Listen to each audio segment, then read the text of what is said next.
ഇതാണ് സെക്രട്ടേറിയറ്റിൻ്റെ north gate. ഇന്ന് ഈ സെക്രട്ടേറിയറ്റിലേക്ക് വന്നവരെല്ലാം ഒരു ചിത്രം കണ്ടു. ചിരിച്ചുകൊണ്ട് കയ്യും കെട്ടി നിൽക്കുന്ന ഒരു വ്യക്തിയുടെ ചിത്രം. മറ്റാരുമല്ല, ദാ ഈ ചിത്രം, KCയുടെ ചിത്രം. അതിലെ വാചകങ്ങൾ ഇങ്ങനെയാണ്: കുഞ്ഞുഞ്ഞിന് ശേഷം KC, കേരളത്തിന് വീണ്ടും നമ്മുടെ മുഖ്യമന്ത്രി, the real leader, Indian national Congress. KC Venugopal സംസ്ഥാന മുഖ്യമന്ത്രിയാകണം എന്ന് ആഗ്രഹിക്കുന്നവർ തന്നെയാണ് ഈ ചിത്രം ഇവിടെ കൊണ്ടുവച്ചിരിക്കുന്നതെന്ന് വ്യക്തമാണ്. ഏതായാലും UDFിൻ്റെ വലിയ വിജയത്തിന് ശേഷം കോൺഗ്രസിൽ വലിയ ചർച്ചകൾ നടക്കുകയാണ്. ആരാണ് മുഖ്യമന്ത്രിയാവുക എന്നുള്ളത്. അതിൽ KC വേണുഗോപാലിൻ്റെ പേരുണ്ട്, VD സതീശൻ്റെ പേരുണ്ട്, രമേശ് ചെന്നിത്തലയുടെ പേരുണ്ട്.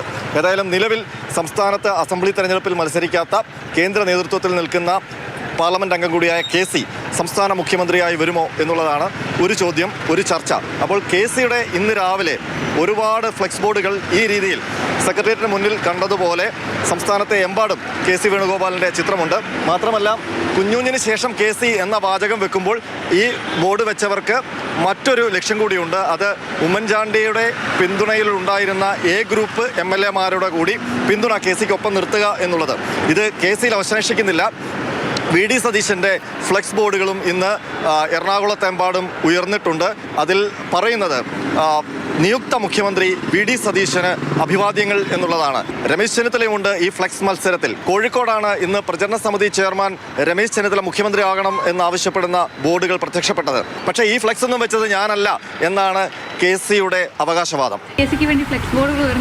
അല്ല, എനിക്ക് വേണ്ടി ഒന്നും വരാൻ ഞാൻ ആരോടും പറഞ്ഞിട്ടില്ല. ഒരു കാര്യം ഞാൻ പറഞ്ഞുതരാം. ഇതിനകത്ത് വ്യവസ്ഥാപിതമായ മാർഗ്ഗങ്ങളുണ്ട് മുഖ്യമന്ത്രിയെ തീരുമാനിക്കാൻ.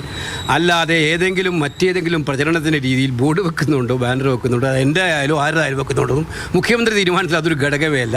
ഏതായാലും KC അത് നിരാകരിക്കുമ്പോഴും തൊട്ടപ്പുറത്തെ കന്റോൺമെന്റ് ഗേറ്റ് വഴി കേരള സ്റ്റേറ്റ് നമ്പർ 1 കാറിൽ അകത്തേക്ക് പോകുന്നത് KC ആണോ, VD സതീശനാണോ, രമേശ് ചെന്നിത്തലയാണോ എന്നുള്ള ചോദ്യം ഇനിയും അവശേഷിക്കുകയാണ്. അതിൻ്റെ ചർച്ചകൾ തുടരുകയാണ്. പക്ഷേ അതിനിടയിലും ഈ ഫ്ലെക്സ് ബോർഡുകൾ ഇങ്ങനെ വെക്കുന്നതിൽ നീരസമുള്ള ചില നേതാക്കളും കോൺഗ്രസിലുണ്ട്. ഈ ഫ്ലെക്സ് നോക്കിയിട്ടല്ല പാർട്ടി നേതാവിനെ തീരുമാനിക്കുക. അതിന് ചില നടപടിക്രമങ്ങളുണ്ട്.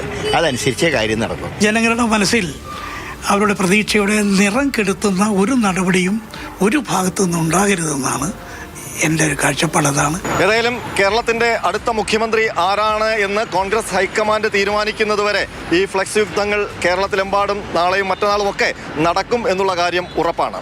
ബിജു സൂര്യക്കൊപ്പം R. അനന്തകൃഷ്ണൻ, മാതൃഭൂമി ന്യൂസ്, തിരുവനന്തപുരം.